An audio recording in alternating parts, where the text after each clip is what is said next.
नमस्ते। आज मैं कक्षा 7वीं की पाठ 1 माँ का एक कहानी की व्याख्या करने जा रही हूँ।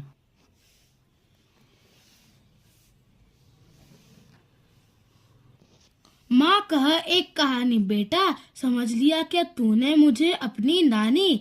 कहती है मुझसे यह चेटी, तू मेरी नानी की बेटी। कह माँ, कह लेती ही लेती, राजा था या रानी, राजा था या रानी। माँ कह एक कहानी। सबसे शुरू में मैं कवि परिचय देना चाहती हूँ। श्री मैथिली शरण गुप्त हमारे राष्ट्रीय कवि थे। इनका जन्म कब हुआ था? 1886 1886 में उत्तर प्रदेश के झांसी डिस्ट्रिक्ट में चीर गांव में हुआ था। ठीक है। इनकी जो कविताएं हैं उनमें वीरता, देश प्रेम, मानवीय भावों पर आधारित थी। उनकी प्रमुख रचनाएं जयद्रथ, पंचवटी, यशोधरा आदि है। माँ का एक कहानी। बच्चा क्या कहता है? यह पद्यांश हमारी पाठ्य पुस्तक सुनहरी धूप के माँ का एक कहानी नामक कविता से है। इसके रचयिता मैथिली शरण गुप्त जी हैं।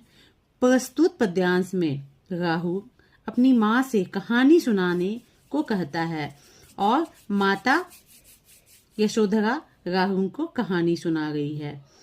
राहुल अपनी माँ यशोधरा से कहता है, बच्चा अपनी माँ से कहता है, माँ कह एक कहानी, माँ कह एक कहानी।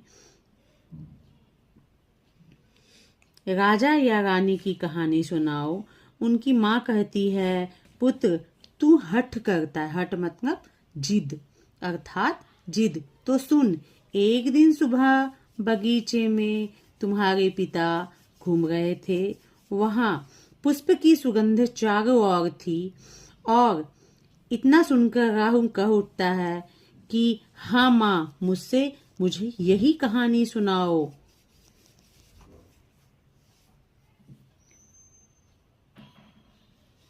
यहाँ पे तात है। तात का अर्थ होता है पिता। तात का अर्थ होता है पिता।